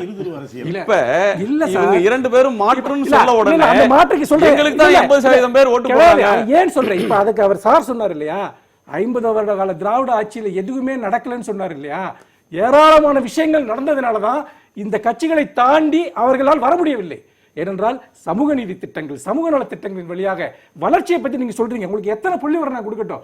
குஜராத்தை விட பல விதங்களில் தமிழகம், அது நீங்கள் ஹியூமன் டெவலப்மெண்ட் இண்டெக்ஸ்ல எங்கேயோ மேல இருக்கும், தொழில் வளர்ச்சியில் எங்கேயோ மேல இருக்கும். இது எல்லாத்தையும் மறைச்சிட்டு 10ஆம் வகுப்புல வந்து அங்க குளத்தை காணான்னு மட்டும் ஒரு சின்ன ஒரு விஷயத்தை சொல்லி முடிக்கிற விஷயம் இல்ல. டேட்டாவோட பேசுவோம். அது ஒரு குற்றச்சாட்டு வைக்கப்பட்டிருக்கிறது. திராவிட காட்சிகள் எதுவுமே நடக்கலன்னா என்ன நடந்திருக்குன்னு பேசணும், அலோ பண்ணுங்க. 50 வருடங்கள்ல அடித்தட்டு மக்களுடைய, பிற்படுத்தப்பட்ட மக்களுடைய வாழ்க்கைக்காக எந்த மாநிலம் அடையாத சாதனைகளை இந்த மாநிலம் அடைந்திருக்கிறது. முக்கியமாக கடந்த 5 ஆண்டுகால ஆட்சியில் அதிமுக செய்த தவறுகள் அனைத்தையும் 50 ஆண்டு கால திராவிட இயக்கம் சுமக்க வேண்டியிருக்கிறது. சார், எனக்கு திருப்பி இந்த இடத்துல நிற்கிறோம். இந்த தேர்தலில் மக்கள் பிரச்சனைகள் நீங்கள் ஒரு பக்கம் பேசுறதுக்கு நிறைய இருக்குது. இப்போ இவங்க எல்லாம் சொன்ன மாதிரி கண்டிப்பாக பிரச்சனைகள் இல்லாமல் இல்லை. சென்னையினுடைய பிரச்சனை இருக்குது, குறிப்பாக தண்ணீர் பிரச்சனை இருக்குது, இங்கே இருக்கக்கூடிய ரேஷன் கடை பிரச்சனை இருக்குது, விலையேற்றம் இருக்குது, எல்லாம் இருக்குது. ஆனால் இன்றைக்கி நாம் மையப்படுத்தக்கூடிய அம்சங்கள் என்னவாக இருக்கும் அப்படின்னா, அந்த இடத்துல நிச்சயமாக மக்கள் பிரச்சனைகள் பேசுவதற்கான இடமாகவே அது இல்லைன்னு தான் நான் சொல்கிறேன். இப்போ மக்கள் பிரச்சனைகள் பேசப்பட்டால் மதுக்கூர் ராமலிங்கம் சொன்ன மாதிரி கம்யூனிஸ்ட் கட்சிகள் தேர்தல் களம் காணும் போது வெற்றி தோல்வி அப்படின்றது 2ஆம் பட்சம். நம்ம கருத்தை சொல்லுவோம், அதற்கான ஒரு வாய்ப்பு தேர்தல், அது ஒரு ஃபைட்ல இருந்து நம்ம தோல்வி வெற்றின்னு பார்க்காம களத்துல நின்னோம் அப்படின்னு இருக்கணும் தான் சிபிஐ சேர்ந்த மகேந்திரன் அவர்கள் ஜெயலலிதா அவர்களை எதிர்த்து போட்டிட்டார். அப்போ வந்து மற்றவங்க எல்லாம் போட்டியிட தயங்கின நேரத்தில் அதாங்க இப்போ நான் என்ன சொல்கிறேன், சிபிஎம் பாஜக இவங்க எல்லாரும் நீங்கள் நின்னாங்கன்னா நீங்கள் இந்த மாதிரியான பிரச்சனைகளை மையப்படுத்தி பேசக்கூடும். அதிமுகவினுடைய இந்த 3 பிரிவுகளும் நிற்கும் பொழுதும் திமுக நிற்கும் பொழுதும் அவர்கள் என்ன பேசுவார்கள்? அங்கே எதை மையப்படுத்துவார்கள்? திமுக அதிமுக ஆட்சியின் மேல இருக்கிற விமர்சன குற்றச்சாட்டு வைக்கும். அதிமுக வந்து சாதனையை சொல்லும். அதிமுகவுக்கு எதிர்பார்க்கிற பன்னீர் அண்ட் தீபா வந்து நியாயம் கேட்பாங்க. சரி, இப்போ நீங்கள் வந்து எடப்பாடி பழனிசாமி அவர்களுடைய ஆட்சியை நீங்கள் விமர்சித்தீர்கள் என்றால் அது ஓட்டா கன்வெர்ட் ஆகுமான்னு யோசிச்சு பாருங்க. எனக்கு ஆட்சியை விமர்சிக்க போறாங்களா, அவர் ஆட்சிக்கு வர்றதுக்கு முன்னாடி இருக்கிற பிரச்சனைகளை விமர்சிக்க போறாங்களான்னு பார்க்கணும். போன கதை. இப்போ நீங்க ஏற்கனவே இயற்கை நீதினு ஒன்று நடந்துருச்சுங்க. இயற்கை நீதி வந்து ஆட்டோமேட்டிக்கா ஒருத்தரை கொண்டு போய் பெங்களூர் சிலையில் உட்கார வச்சிருச்சு. அப்போ நீங்க வந்து அது முடிஞ்சு போன கதையை எடுத்து திருப்பி பேச போறாங்க மக்கள். வந்து ஏன் இப்போ நீங்க நடந்து பாருங்க, அந்த ஒரு 20 நாட்கள்ல நீங்க அவர்களால் வந்து ஆட்சி அதிகாரத்தில் வருவதற்கு முன்னாடி இருந்த காலகட்டத்துக்கும் ஆட்சி அதிகாரத்துக்கு வர முடியாது உச்சநீதிமன்ற தீர்ப்பு வந்துருச்சுன்னு பிற்பாடும் சட்டுன்னு நிலைமையே மாறி போச்சுல்ல. நீங்க உண்மையிலே வந்து அது வரைக்கும் வந்து ஒரு கொதிநிலை என்பது பட்டுன்னு மாறி போச்சுல்ல. அப்போ இயற்கை நீதிங்கிறது ஒன்று இருக்கு. அந்த இயற்கை நீதிக்கான ஒரு காலகட்டம் வரைக்கும் தான் அந்த பதட்டம் இருந்துச்சு. அதுக்கப்புறம் தமிழக அரசியல் அந்த பதட்டம் குறைஞ்சு போச்சு. இப்போ மீண்டும் மீண்டும் மீண்டும் திருப்பி சசிகலாவை பத்தி பேசுவதனால் எந்த விதமான பிரச்சனையும் வரப்போவது கிடையாது. அது வந்து வாக்கை சேகரிக்கவோ அல்ல பிரிக்கவோ போவது இல்லை. ஒன்று. இன்னொன்று, கனக சபாபதி அவர்கள்ட்ட தான் பதில் கேட்கணும். அதாவது தமாக தோற்றமும் அதனுடைய முடிவும் தான் ஞாபகத்துக்கு வருது. வெங்கடேஷ் சொல்லும்போது ஜெயலலிதா அவர்களுடைய 91-96 ஆட்சி காலத்தை கடுமையாக விமர்சித்து இனிமே தமிழ்நாடு தாங்காது இந்த ஆட்சி தொடர்ந்தா அப்படின்னு சொல்லி காங்கிரஸ் கூட்டு சேர்ந்தப்ப, நரசிம்மராவ் கூட்டு சேர்ந்தப்ப அதற்கு எதிராக தேர்தலில் அதை ரிவோல்ட் பண்ணி கட்சி தொடங்கின மூப்பனார் 5 ஆண்டுகளுக்கு பிறகு கூட்டு சேர்ந்தார். அப்போ சொன்னது, அவரை மக்கள் தண்டிச்சிட்டாங்க, ஜெயலலிதா அவர்கள் ஒரு தேர்தலில் தோற்று போனார், மக்கள் தண்டிச்சிட்டாங்க, இனிமே அவரோட கூட்டு சேர்றதுல பிரச்சனை இல்லை அப்படின்னு. அதே வார்த்தைகளை நேச்சுரல் ஜஸ்டிஸ்ன்ற பேர்ல வெங்கடேஷ் சொல்றார். சசிகலா அவர்கள் முதலமைச்சர் ஆகணும் அப்படின்னு வந்த நேரத்துல மக்கள்கிட்ட ஒரு கொதிநிலை வந்தது. அவர் குற்றவாளி என்று தீர்ப்பு வழங்கப்பட்டு தண்டனை பெற்று சிறைக்கு போன பிறகு அந்த அதிருப்தி அடங்கிடுச்சு, கொதிநிலைன்றது அடங்கிடுச்சு, இயற்கை நீதி வழங்கப்பட்டு விட்டது.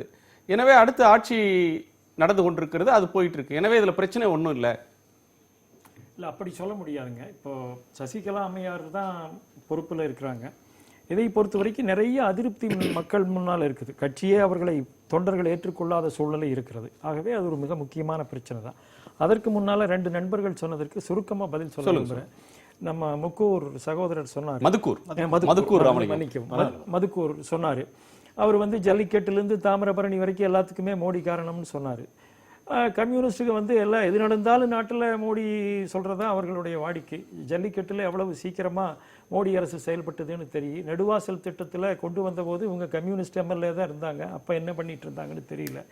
கம்யூனிஸ்ட் கட்சி நாடு பூரா நிராகரிக்கப்பட்டு வருகிறது. 2 திராவிட கட்சிகளினுடைய தோல் மேலே ஏறித்தான் தமிழ்நாட்டில் சவாரி பண்ணினாங்க. முழுதும் நிராகரிக்கப்பட்டு விட்டது சென்ற தேர்தலில்.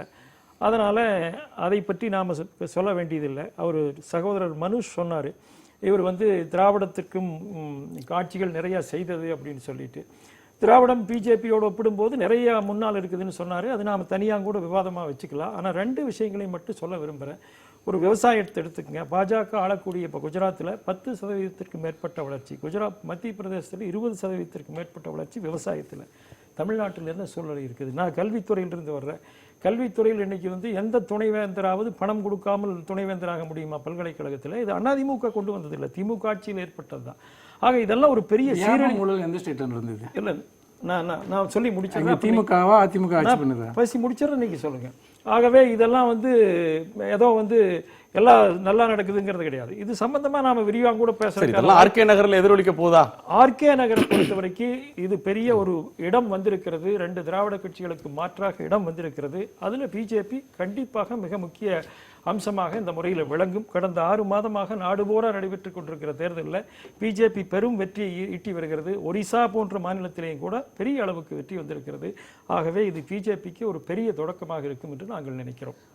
அதாவது மரியாதைக்குரிய தினமலர் பட்டம் வெங்கடேஷ் அவர்கள் பேச சொல்ல ஒரு சரியான பார்வையை அவர் முன் வச்சார். நான் அதையே அதை ஒட்டி நான் கருத்து சொல்ல விரும்புகிறேன். இன்றைக்கு அனைத்திந்திய அண்ணா திராவிட முன்னேற்ற கழகத்தில் என்ன நிலை ஏற்பட்டதோ அந்த நிலை நீங்கள் கூட சொன்னீங்க, அதை ஒட்டி கூட அதையும் சேர்த்தே சொல்கிறேன். 96 அந்த நிலை ஏற்பட்டது. 96 புரட்சி தலைவி அம்மா அவர்கள் கூட வெற்றி வாய்ப்பை இழந்த சூழல் வந்தது. ஆனால் அதற்கு பிறகு திமுக அரசாங்கம் கைது செய்து சிறை வைத்தது. 98 தமிழ்நாட்டில் நாடாளுமன்ற தேர்தலில் அனைத்திந்திய அண்ணா திராவிட முன்னேற்ற கழகம் மிகப்பெரிய வெற்றியை பெற்று மாநில ஆட்சியை இழந்த நாங்கள் மத்திய ஆட்சியில் அங்கம் வகிக்கின்ற நிலை. 98 நீங்க சேர்ந்தப்ப 96 தோற்று போன பல கட்சிகள் ஒன்று சேர்ந்தன. அன்னைக்கு பிஜேபி சேர்ந்தார், ராமதாஸ் சேர்ந்தார், வைகோ சேர்ந்தார். உங்களுக்கு அந்த சந்தேகமே தேவையில்லை. கட்சி கூட்டணி அதுதான் நான் தொடக்கத்திலேயே சொன்னேன். இல்ல, அவங்களுக்கு ஜெயலலிதா அவர்களுக்கு ஒரு அனுதாபமே அப்ப வந்தது. இல்ல, இந்த நிகழ்ச்சியினுடைய அது மாதிரியான ஒரு அனுதாபம் இப்ப உங்களுக்கு வருமா? சசிகலா அவர்கள் தலைமையிலான அதிமுகவுக்கு வருமா? இந்த நிகழ்ச்சியினுடைய தொடக்கத்தில் நான் அதை சொன்னேன். நாங்கள் வெற்றி பெறுவோம், அதற்குரிய சூழல் உருவாக்குவோம் சொல்லி அதுல நீங்க கேட்டதுக்கு கூட்டணியும் சொன்னேன். அதனால இது எங்களுடைய அரசியல் யுக்தி என்பது எங்களுக்கு தெரியும். தேவைக்கு ஏற்ப, நிலைமைக்கு ஏற்ப, சூழலுக்கு ஏற்ப, அவசியத்துக்கு ஏற்ப இதை செய்வோம். ப்ராபபிள் பார்ட்னர் சொல்லுங்களேன் உங்க கூட்டணிக்கு. இல்ல, அதை சொல்ல வேண்டிய நேரத்தில் நிச்சயமா சொல்லுவோம். உங்களுக்கு தெரியாம ஒன்றும் தேர்தலை சந்திக்க போறது இல்லை. அதனால நிச்சயமா உங்களுக்குன்னு சொல்றது ஊடகங்களுக்கு சேர்த்தே சொல்றேன், அதை செய்வோம். 2வது, இன்றைக்கு தமிழ்நாட்டை பொறுத்தளவில் நீங்கள் ஏற்றுக்கொண்டாலும் நிராகரித்தாலும் எதை சொன்னாலும் அதிமுக திமுகவுக்கு தான் போட்டி. இன்றைக்கு இருக்கிற கள சூழல் அனைத்து இந்திய அண்ணா திராவிட முன்னேற்ற கழகத்தினுடைய ஆதரவாளர்கள், தொண்டர்கள், வாக்காளர்கள் எந்த சூழ்நிலையிலும் திமுகவை ஆதரிக்க மாட்டாங்க. திமுகவை மட்டுமே நம்புகின்றவர்கள் அதிமுக ஓட்டு போட மாட்டாங்க. இதுதான் நிலைமை. அதனால அதிமுகவில் இருக்கிறவங்க இன்னைக்கு பிரச்சனைகள் இருக்கலாம், ஆனால் புரட்சித் தலைவி அம்மா அவர்கள் உருவாக்கிய இந்த அரசாங்கத்தை இழப்பதற்கு எந்த அதிமுக தொண்டனும் விரும்ப மாட்டான், அதுக்குரிய சூழலை உருவாக்க மாட்டாங்க. அதனால நிச்சயமாக ஆர்கே நகர்ல தோற்றுட்டா ஜெயலலிதா அவர்கள் உருவாக்கின இந்த அரசு கவிழ்ந்து போகும் எப்படி சொல்ல முடியும்? இந்த அரசு 122 எம்எல்ஏ ஆதரவு இருக்கிறவர்களையும் தொடர போகுது. ஆர்கே நகர் தேர்தல் என்பது இந்த ஆட்சி தொடர்வதற்கா தொடராமல் போவதற்கு நடக்கிற தேர்தல் இல்ல. நான் தெளிவா சொன்னேன். நான் சொன்னது அதிமுக திராவிட முன்னேற்ற கழகத்தின் தொண்டனுடைய மனநிலை. திராவிட முன்னேற்ற கழகம் வெற்றி பெற்றால் அது இந்த அரசாங்கத்திற்கு பின்னடைவை உருவாக்கும் என்பது அவங்களுக்கு தெரியும். அதனால் அந்த சூழல் வருகின்ற நிலையை அதிமுகவில் உண்மையான தொண்டர் யாரும் உருவாக்க மாட்டோம். அதனால பன்னீர்செல்வம் அவர்களும் தீபா அவர்களும் களம் இறங்குறது அப்படின்றது மற்றவர்களை விட இப்ப நீங்க கோடு சொன்னீங்க, நீங்க 2 கோடுகளை சொன்னீங்க. ஒரு கோடு அதிமுக, இன்னொரு கோடு திமுக. எங்க கோட்டுல சின்ன வீழ்ச்சி வந்தாலும் அது 2வது கோட்டுக்கு போகலன்னா எங்களுக்கு பிரச்சனை இல்லைன்னு சொன்னீங்க. நான் கேட்கிறது உங்க கோட்லயே இல்ல நான் சொன்னது அல்லது கோட்டையில கோட்டை போட்டுருக்காங்களா பன்னீர்செல்வம்? நான் சொன்னது தெளிவா சொன்னேன். எங்களுடைய கோட்டில் சிதைவு வந்தால் அந்த சிதைவு இன்னொரு கோட்டை உயர்த்துகின்ற வகையில் இருக்காது. அது பன்னீர்செல்வம் அவர்கள் சேதாரம் ஏற்படுத்த மாட்டாரா? தீபா அவர்கள் நிற்கும் போது அவர்களுக்கு ஓட்டு விழுமா விழாதா? நிச்சயமாக அதிமுகவினருடைய ஒரு பிரிவினர் இருங்க, இதை விட வலிமையான பிளவுகளை அதிமுக சந்தித்திருக்கு. எத்தனையோ தலைவர்கள் போய் புதுசா கட்சி ஆரம்பிச்சு போட்டிட்டு இருக்காங்க. ஏன் திருநாவுக்கரசரே எம்ஜிஆர் அதிமுக ஆரம்பிச்சு ஒரு கட்சி நடத்துறவர் தான். இது போல ஒவ்வொரு காலகட்டங்களிலும் பலர் அதெல்லாம் பட்டியல் நடத்தினாரு, ராஜகண்ணப்பன் நடத்தினாரு, அதெல்லாம் கூப்பா கிருஷ்ணன் நிறைய நான் சொல்லுவேன். அதனால இவங்க எல்லாம் ஒரு காலகட்டத்தில் ஐக்கியமாயிருவாங்க. அதனால இப்போதைக்கு ஒரு காலகட்டம் இந்த தேர்தல் பெரிய பின்னடைவு ஒரு பேரலா கட்சி நடத்த முடியாது. ஒரு சிதைவா அவங்க கொண்டு போவாங்க. ஆனா அந்த சிதைவு கூட களத்துக்கு போக சொல்ல நிக்காது. களத்துல சுயேட்சையாக தான் அவங்க கருதப்படுவாங்களே தவிர அவங்க அரசியல் கட்சியாக கூட அங்கீகரிக்கப்பட மாட்டாங்க. அதற்குரிய சூழல் வராது. நிச்சயமாக அந்த சரிவை ஈடுகட்டுவதற்குரிய முயற்சியில் நாங்கள் இருக்கிறோம், அதை செய்வோம். குறுக்கிட்டீங்க மனுஷ். இல்லை, ஒரு நண்பர் ஆவடிக்குமாரோட தேர்தல் சமயத்தில் கூட பல விவாதங்களில் பங்கெடுக்கிறப்ப எங்களுக்கு எந்த கூட்டணி கட்சியினுடைய தயவும் தேவையில்லை, அதெல்லாம் திமுகவுக்கு தான் தேவை, நாங்கள் தனித்து நின்று வெற்றி பெறக்கூடியவர்கள் அப்படின்றெல்லாம் மிகவும் நம்பிக்கையுடன் பேசி கொண்டிருந்தவர் இன்றைக்கு பல கூட்டணிகளை வைத்தாவது நாங்கள் வெற்றி பெற்று விடுவோம் என்கிற நிலைக்கு அவர் வந்திருக்கிறார். இதிலிருந்து இருகோடுகள் தத்துவத்தில் கோடு என்னவாகி கொண்டிருக்கிறது என்பதை நம்மால் புரிந்து கொள்ள முடிகிறது. இருகோடுகள் தத்துவம்னா ஒரு டாக்டரினே கொடுத்துட்டீங்க. ஆமா, நிச்சயமாக. கோடு போட்டியிடவே இல்லை. ஜெயலலிதா போட்டியிட்ட பொழுது திமுக போட்டியிடவே இல்லை, புறக்கணிக்கிறோம்னு சொன்னாங்க. இல்ல, இப்ப நீங்க அந்த 2 இடைத்தேர்தலை புறக்கணிச்சீங்க. எதுக்கு புறக்கணிச்சீங்க? மக்கள் கூட்டணி இல்ல, நீங்க அந்த மக்கள்கிட்ட போய் பிரச்சனை பண்ணிருக்கலாமே. நீங்க என்ன சொல்றீங்க? இல்ல, இருகோடுகள் எப்போது இல்லைன்னு சொல்ல வரேன். நான் என்ன சொல்றேன்னா, ஆர்கே நகர்ல போட்டிட்டீங்க, பல கோடுகளை ஆர்கே நகர்ல ஆர்கே நகர்ல கேளுங்க, நான் சொல்லி முடிச்சிடுறேன். போட்டியிட்டப்ப இடதுசாரிகள் என்ன சொன்னாங்க, தேர்தலில் வெற்றி தோல்வி எங்களுக்கு முக்கியம் இல்ல, மக்கள்கிட்ட போய் பிரச்சனைகளை நாங்க பேசுறதுதான் முக்கியம்னு ஆர்கே நகர்ல போட்டிட்டப்ப சொன்னாங்க. சிபிஐ மேல விமர்சனமே ஒட்டுமொத்தமாக எதிர்க்கட்சிகள் அந்த தேர்தலை புறக்கணித்து ஒதுங்கிட்ட நேரத்துல களத்தில் யாருமே இல்லாமல் ஜெயலலிதா அவர்கள் வென்றார் அப்படின்னு சொன்னா நல்லா இருக்காது அப்படின்றதுக்காக அது ஒரு விஷயம். சிபிஐ வாலண்டியர் பண்ணிச்சு அப்படின்ற ஒரு விமர்சனம் கூட அந்த நேரத்தில் முன்வைக்கப்பட்டது. சிபிஎம் சிபி 2 பேரும் சேர்ந்து தான் முடிவெடுத்தாங்க.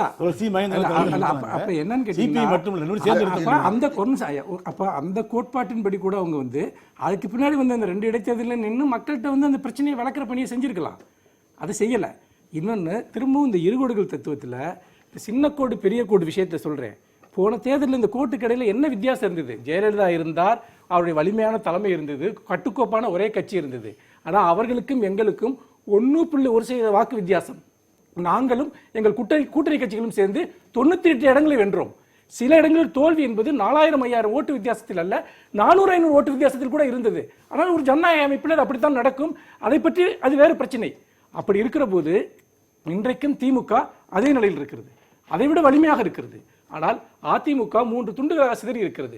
அப்போது இல்லாத அளவுக்கு மிக கடுமையான குற்றச்சாட்டுகள் இப்பொழுது பல மடங்கு அதிகரித்திருக்கின்றன. அப்படி இருக்கிற போது நாங்கள் அதே நிலையில் இருந்தால் கூட மிகப்பெரிய வெற்றியை இந்த தேர்தல் மட்டுமல்ல, சட்டசபைக்கு தேர்தல் நடந்தாலும் நாங்கள் பெறுவோம் என்பதுதான் உண்மை. அதாவது அதிமுக துண்டுகள் பிரிந்திருக்கிறதா அல்லது தூசுகள் வெளியேறுகிறதான்றத தேர்தல் சொல்லும், காலம் சொல்லும். இன்னைக்கு அனைத்து இந்திய அண்ணா திராவிட முன்னேற்ற கழகத்தை பொறுத்த அளவில் இன்றைக்கு தேர்தல் முடிவு சொல்ற வரையிலும் நீங்க தூசுன்னு தான் சொல்வீங்க. இல்ல எங்களுக்கு கடல்ல எனக்கு என் கட்சி கண்ணில் விழுந்துருச்சுன்னா ரொம்ப பிரச்சனை. இல்ல, அது- கண்ணில் விழுந்து உறுத்துது தூசு, அதுதான் பிரச்சனை. தூசு அது அது அதாவது வெளியே இருந்தா பிரச்சனை இல்ல. இல்ல தூசு வந்து பெரும்பாலும் பார்வையை மறைக்குது அது. பெரும்பாலும் தூசு வந்து அது தன்னுடைய கண்ணில் விடாது.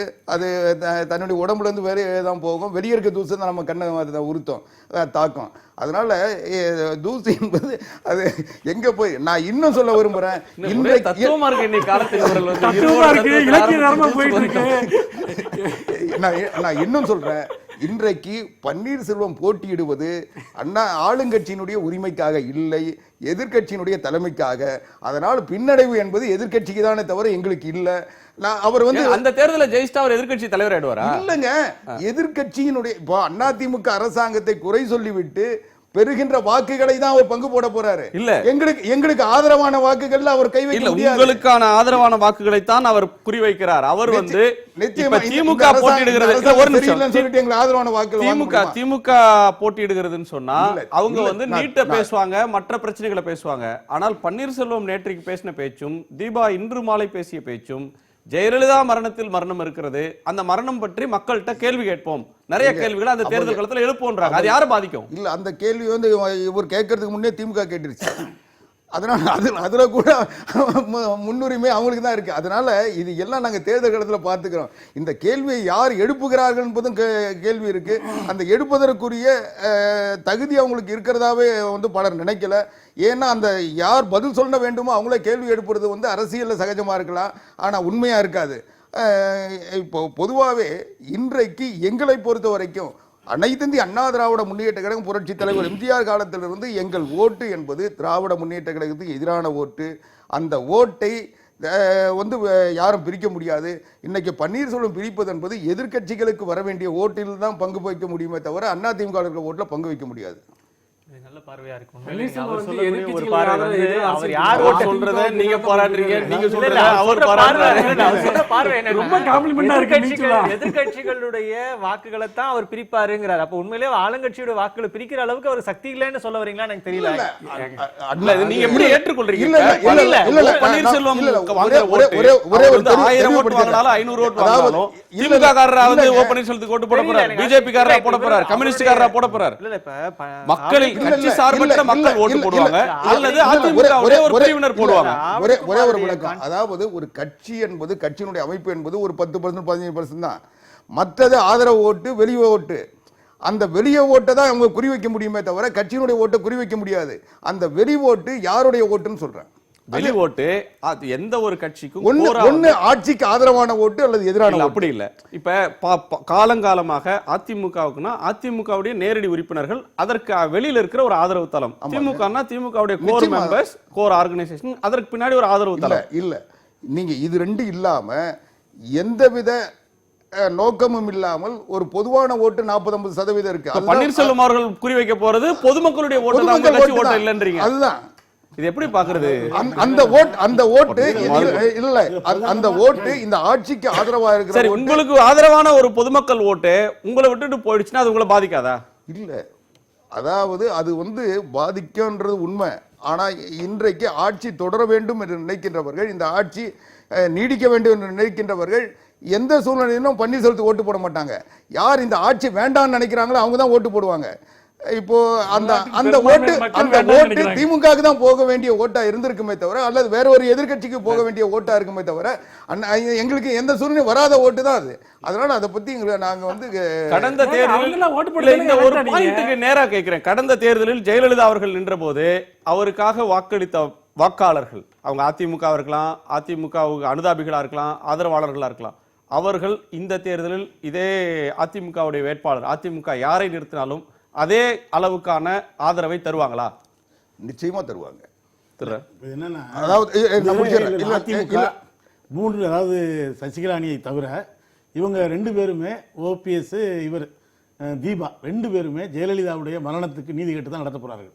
தெரிந்தோ தெரியாமலோ மக்கள் பிரச்சனைகளை பேச வேண்டிய திமுகவும் கூட சமீப காலமாக அதை பற்றி தான் அதிகமாக பேசிக்கொண்டே இருக்கிறார்கள். நேற்றைக்கு கூட ரேஷன் கடை பிரச்சனைக்கு அறிக்கை விட்டுருக்காங்க, ரேஷன் கடை பிரச்சனைக்கு போராட்டம் அறிவிக்கிறாங்க, நெடுவாசலுக்கு போய் போறாங்க. ரேஷன் கடை மீது திமுக வந்திருக்கிற கரிசனம் உண்மையிலே பாராட்டத்தக்கது, தொடர வேண்டும் என்பது எங்களுடைய விருப்பம். இதில் இன்னொன்று கவனிச்சீங்கன்னா, சட்டமன்ற ஜனநாயகத்துக்காக உண்ணாவிரதம் இருந்த பொழுது தளபதி அதிகம் பேசியது இந்த இதை பற்றி தான். சட்டமன்றத்தில் அவர்கள் நடந்து கொண்ட விதத்தை பற்றி பேசவில்லை. ஏன்னா அவர்களுக்கு ஒரு ஆர்வம் இருக்கு, எப்படியாவது சட்டசபையை கலைத்து விட்டு தேர்தல் வந்தால் சரி, ஆர்கே நகருக்கு வாங்க. அதான் சொல்றேன். நான் சொல்ல வந்துடுறேன். நான் என்னன்னா திமுகவும் கூட ஜெயலலிதாவினுடைய மரணத்தை தான் மையப்படுத்தி பிரச்சாரம் பண்ணுவாங்க. வாய்ப்பு இருக்கு. பேசுறாங்க, அது இது ஒரு பிரச்சனை. ஒரு பிரச்சனை பேசுறேன் இந்த அரசாங்கத்தை பத்தி, மத்திய அரசை பத்தி. ஓபிஎஸ் சொல்ல ஜெயலலிதா மரணமும் ஒரு பிரச்சனை இல்ல. முன்மொழிய ஓபிஎஸ் மட்டும் தான் ஜெயலலிதா மரணத்தை வச்சு பேசிட்டு இருக்காரு. நாங்க எங்க பேசுறோம்? என்னோட விருப்பம் என்னன்னா, இந்த ஒரு மரணத்தை மட்டுமல்ல, தமிழ்நாட்டில் இதுவரை 200 விவசாயிகள் செத்திருக்கிறார்கள். அதற்கு பதில் சொல்ல வேண்டிய இடத்தில் நாங்களும் பேசுறோம். பதில் சொல்ல வேண்டிய இடத்தில் பிஜேபியும் அதிமுகவும் இருக்கிறது. நம்ம இதை பூரா பின்னுக்கு தள்ளிவிட்டு ஒரு தலைவருடைய மரணத்தை மட்டுமே மையப்படுத்தி ஆர்கே நகர் தேர்தல் நடக்கக்கூடாது. குடிநீர் பிரச்சனை, இன்னைக்கு இருக்க நீட் தேர்வு, ஆதார் அட்டை, மதிய உணவு சாப்பிடுறது ஆதார். ஒரு கட்சியில எம்ஜிஆர் பிரிந்து வந்தார், அதிமுகவை திமுக விட்டு பிரிந்து வந்த நேரத்தில் அவர் எதை முன்வைத்தார்? திமுக ஊழலை முன்வைத்தார். திமுகல கணக்கு கேட்டேன் அப்படின்றதான் அவர் பொருளாளராக இருந்து வந்து பேசுவார். அவர் மக்கள் பிரச்சனை அன்னைக்கு பேசல. எப்பவுமே ஒருத்தங்க கட்சியை விட்டு பிரிஞ்சு வருகிற போது அவங்க இருந்த கட்சியோட அவங்களுக்கு இருந்த முரண்பாடை தான் அதிகமா பேசுவாங்களே தவிர பொது பிரச்சனைகளை பேசினாங்க அப்படின்னு எதை சொல்ல முடியும்? இல்லை, அது அப்படித்தான் தொடரணும்னு நினைக்க கூடாது.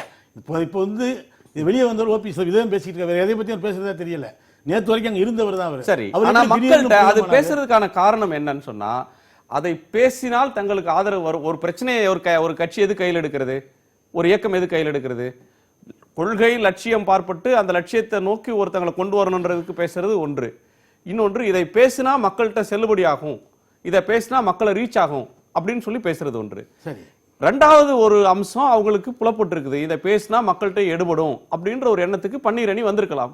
நிச்சயமா ஜெயலலிதாவினுடைய மரணத்தில் ஏதாவது சந்தேகம் இருக்குமாறு தெளிவுபடுத்தணும். ஆனா இது மட்டுமே, இதை விட 100 பிரச்சனை வெளியே இருக்கு சார். அதையும் பேசுகணும் நாங்கள் திமுக உட்பட கேட்கிறோம். எல்லா கட்சிகளும் இப்போ வந்து ஒரே பிரச்சனை மட்டும் இல்லை, ஜெயலலிதாவினுடைய ஆர்கே நகருக்கே வந்துருவோம். ஆர்கே நகர்ல சார் வந்து குற்றச்சாட்டு சொல்லிட்டு போறாரு தோழர் வந்துட்டு, திமுக இதை பேசணும்னு ஒரு அட்வைஸ் பண்றாரு.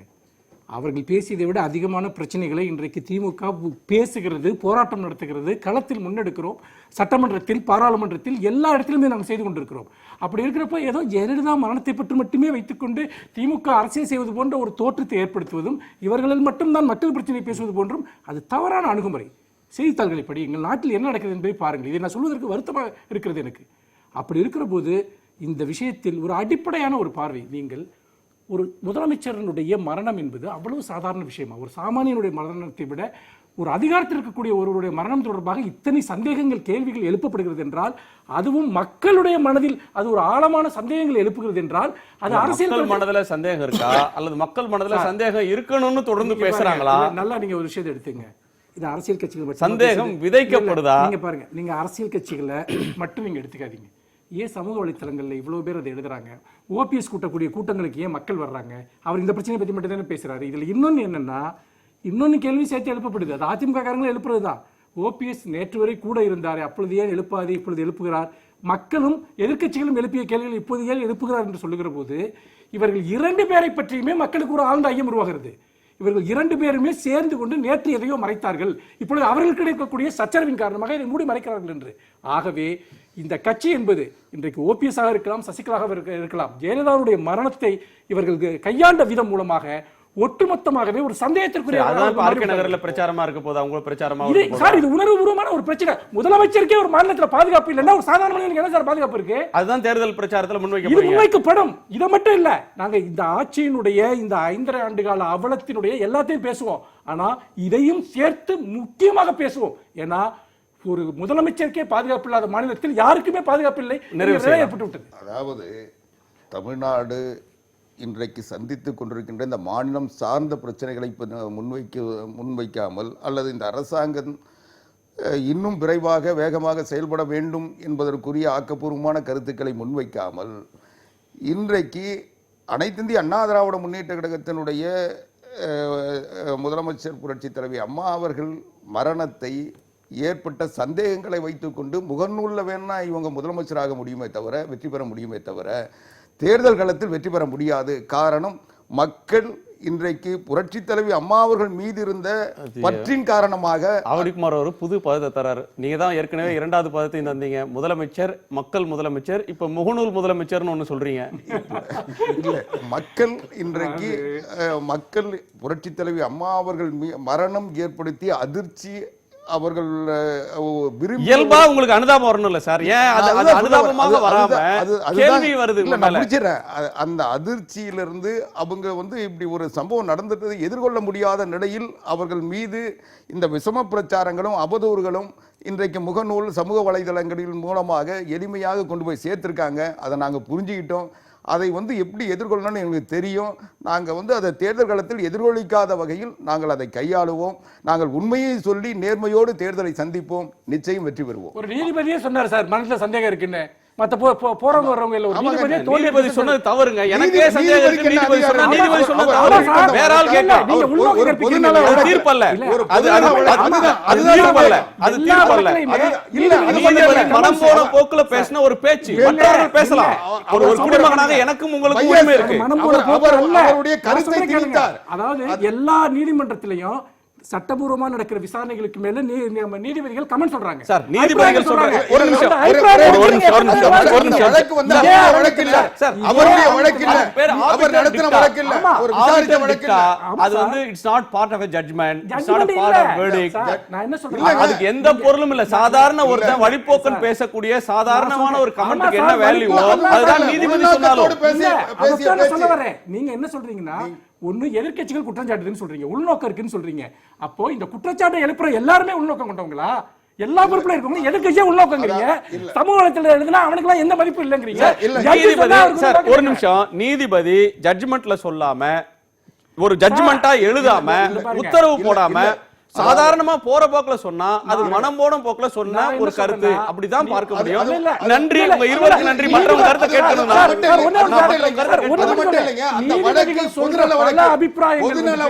வழக்குகளில் தாக்கல் செலுத்தி இருக்கு. பல நேரங்களில் நீதிபதிகள் பேசுறாங்க. சார், உங்க இருவருக்கு நன்றி. மற்ற 3 பேருக்கு கருத்தை கேட்கணும் சார். அவர் சொன்ன வார்த்தை இவங்க சொல்றது மட்டும் உண்மை, மத்தவங்க சொல்றதெல்லாம் பொய்.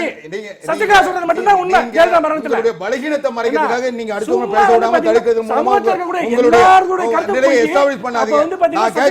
நான் கேக்குறேன் அந்த வழக்கு ஒரே ஒரு நிமிஷம், உங்களுக்கு 2 பேருக்கும் வாய்ப்பு தரேன். 2 பேரும் ஒரே இடத்துல பேசாதீங்க. 2 பேரும் ஒரே இடத்துல பேசாதீங்க. ஒரு நிமிஷம் மனுஷ், ஒரே நிமிஷம், ஒரு நிமிடம் உங்க கருத்தை சொல்லுங்க. ஒரே நிமிஷத்துல சொல்லுங்க. அந்த வழக்கு அவரிடம் வந்த வழக்கு இல்ல, அது ஒரு பொதுநல வழக்கு. அதை தாண்டி வந்துட்டோம். நான் முடிச்சேன். அந்த வழக்கு என்னிடம் வந்தால் நான் இப்படி தீர்ப்பளிப்பேன்னு சொன்னாரே தவிர எனக்கு எனக்கே சந்தேகம் இருக்குன்னு சொன்னார். அதுவே பையாஸ்.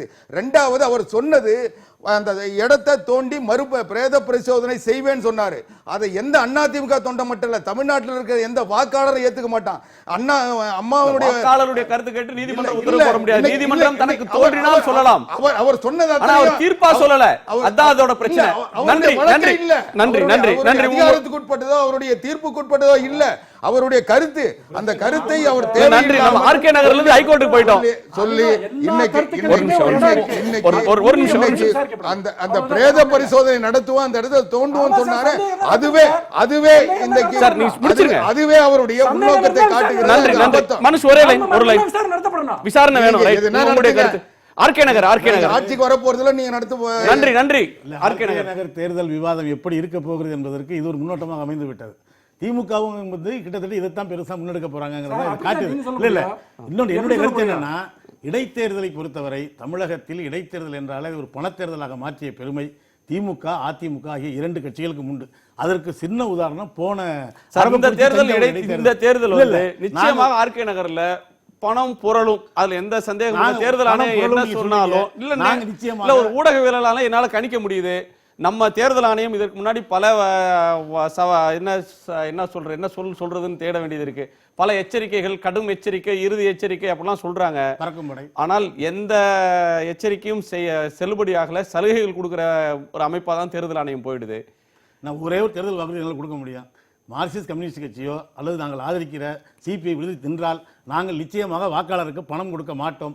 ஆனால் அப்படி ஒரு உத்தரவாதத்தை மனுஷபுத்திரனும் தர முடியாது, நாங்க கொடுக்க ஆவடி மாட்டோம் குமாரும் தர நான் சொல்றேன், முடியாது. நாங்க கொடுக்க நிச்சயமாக நாங்க அரவக்குறிச்சி வாக்காளர் தெரியும், கொடுக்க மாட்டோம் சார். திருமங்கலம் ஃபார்முலா சரி, உங்களுக்கு வாக்கு வாக்குறுதி கொடுக்க கொடுத்தாரு அவர். நாங்க சார், கொடுக்க மாட்டோம் சார். இது இந்த தேர்தலில் எது பிரச்சனையாக வரும்? இது எந்த அளவுக்கு முக்கியத்துவம் பெறுவதாக இருக்கும்? அதாவது இந்த திராவிட கட்சிகளுக்கு மாற்றாக ஒரு கட்சி உருவாவதற்கு, வளர்ந்து வருவதற்கு, மாற்றான ஒரு அணி உருவாவதற்கு, கட்சி உருவாவதற்கு இது ஒரு பெரிய வாய்ப்பு. திரு நரேந்திர மோடி அவர்களினுடைய ஆட்சியிலே கடந்த 2.5 வருட காலமாக சாதாரண மக்களுக்கு நடத்தக்கூடிய நலத்திட்டங்களை நாடு பார்த்து வருகிறது. கடந்த 6 மாதங்களாக நடக்கக்கூடிய தேர்தல்கள் எல்லாமே பாரதிய ஜனதா கட்சிக்கு நாடு முழுவதும் பெரிய ஒரு ஆதரவை ஏற்படுத்தி இருக்கிறது. தமிழ்நாட்டிலே அது ஒரு பெரிய ஆதரவலை ஏற்படுத்தும். ஆகவே அது ஒரு தொடக்கமாக இருக்கும் என்று ஒரு வருஷமா நடந்த எல்லா தேர்தலையுமே ஜெயிச்சு தான் வந்திருக்காங்க. ஆனா தமிழ்நாட்டில் 6 மாதத்துக்கு முன்னாடி நடந்த தேர்தலையும் பிஜேபியால இப்ப சோபிக்க சூழ்நிலை முடியல. மாறிடுது. இப்ப அம்மா போயிட்டாங்க, இப்ப பெரிய மாற்றங்கள் எல்லாம் வந்துட்டு இருக்குது. நல்லா பாருங்க நீங்க. நீங்க எதுவும் சொல்ல விரும்புறீங்களா? ஒரே ஒரு விஷயம் தான். அவங்கவுங்களுடைய குறிப்பா திமுக அதே சமயத்துல அதிமுக தங்களுடைய வாக்கு வங்கியை முழுமையாக பயன்படுத்தி அவர்களை ஒழுங்காக வாக்களிக்க வைத்து விட்டால் அந்த இயல்பாகவே இருக்கக்கூடிய அந்த எட்ஜ் இருக்கு இல்லையா, அது கண்டிப்பா இதுல வேலை செய்யும். என்னன்னா இதுக்கு அப்பாற்பட்டு வெளியே ஒண்ணு இருக்கு. எட்ஜ்னா என்ன? யாருக்கு கிடைக்கும்? உதாரணமா அதிமுகவுக்கு ஒரு இடத்துல அந்த இடத்துல எட்ஜ் இருக்கு. இல்ல, அதிமுக வாக்குகள் அதிமுகவுக்கும் திமுக வாக்குகள் திமுகவுக்கும் போச்சுன்னா யாருக்கு இப்ப ஜெயிப்பாங்க? அப்போ நீங்க திருப்பியும் அதிமுகல அது 3ஆ பிரியும். திருப்பி அந்த பிரச்சனை ஒண்ணு இருக்கு. நீங்க அதிமுக அது 3ஆ பிரிஞ்சிச்சுன்னா நிச்சயமா பாதிப்பு அதிமுகவுக்கு தான். அந்த 2 கோடி தத்துவம் அந்த இடத்துல அடிபட்டு போயிடும். அது வேற விஷயம். பட் ஆனா அடிப்படையில் என்னன்னா அந்தந்த வாக்காளர்கள், அந்தந்த கட்சியினுடைய இயல்பான வாக்காளர்கள் அதுக்கு வாக்களிக்க வேண்டும். இது ரெண்டும் சேர்ந்த பிற்பாடு இன்னொரு கட்டம் ஒண்ணு இருக்கு. அதுதான் இல்ல, பொதுவா கடந்த தேர்தல் 2016 மே தேர்தல் முடிவு வச்சு நீங்க பார்த்தா அந்தந்த கட்சி வாக்குகள் அந்தந்த கட்சிக்கு விழுந்தா என்ன ஆகும்? அதே மாதிரி பழைய வாக்கு இப்ப அப்படியே விழ போறது கிடையாது. ஏன்னா அன்னைக்கு இருந்த கேண்டிடேட்ஸினுடைய தன்மை என்பது வேறு, இன்னைக்கு போடக்கூடிய கேண்டிடேட்ஸ் என்பது வேறு. கட்சி நின்னாலும் கேண்டிடேட்ஸ்க்கு இருந்த பவர், அன்னைக்கு இருக்கக்கூடிய பவர் இன்னைக்கு இருக்க போறது கிடையாது. இன்னைக்கு நீங்க திமுக யாரை நிறுத்த போகிறது, அதிமுக யாரை நிறுத்த போகிறது என்பது மிக முக்கியமான ஒரு கேள்வியாக இருக்கும். அப்ப அந்த இயல்பாகவே அவளுக்கு ஒரு சரிஸ்மா இருக்கு. அது என்ன விதமான வாக்குகளை கொண்டு வர போகிறது? இது ரெண்டுத்துக்கும் அப்பாற்பட்டு அந்தந்த கட்சிகளுக்கான இயல்பான வாக்காளர்கள் அவர்களே முழுமையாக அதை போடுவார்களா என்பது 2வது. 3வது, இதைக்கு அப்பாற்பட்டு கட்சி சாராத வாக்காளர்கள் ஒன்று இருக்கு. ஒரு 30% இருக்காங்கன்னு வச்சுக்கோங்க. 30% இவங்க சொல்லக்கூடிய என்ன கருத்தை ஏற்றுக்கொள்ள போறாங்க, யாருக்கு அவங்க சாய போறாங்கன்றது நமக்கு தெரியாது. எது சொன்னாலும் இந்த தேர்தல் ரொம்ப ரொம்ப கலர்ஃபுல்லா இருக்கும். ஒரு இடைத்தேர்தல் என்பது 2 தலைவர்கள் இல்லாமலேயே ஒரு உற்சாகமான தேர்தல் பிரச்சாரம் நடக்கிறதுக்கும் ஒரு நிறைய வண்ணமயமான தேர்தலா இருக்கும். குற்றச்சாட்டுகள், எதிர் குற்றச்சாட்டுகள், பிரச்சாரம், செய்தி வெளியிடணும். புது கருத்துக்கு போனீங்கன்னா திராவிட முன்னேற்ற கழகத்தை யாருமே இல்ல சார். இன்னைக்கு நான் சொல்றேன், கண்ணுக்குட்டி தூரம் வரைக்கும் திராவிட முன்னேற்ற கழகத்தை தவிர வேற யாரும் இல்ல சார். இந்த மாற்றை உருவாக்குவதற்கு சொல்றேன் சார். இது பொது ஒரே தேர்தல். பிளேயர் பத்தி இந்த ஆட்சி தொடர வேண்டும் என்பதற்கு மக்களுடைய விருப்பம், அதை நிறைவேற்றுகின்ற வகையில் நன்றி. தேர்தல் முடியும். நன்றி, உங்கள் ஐவர் கருத்துக்கும் நன்றி. மீண்டும் சந்திப்போம். வணக்கம். இது காலத்தின் குரல். திக்கெட்டும் பரவட்டும்.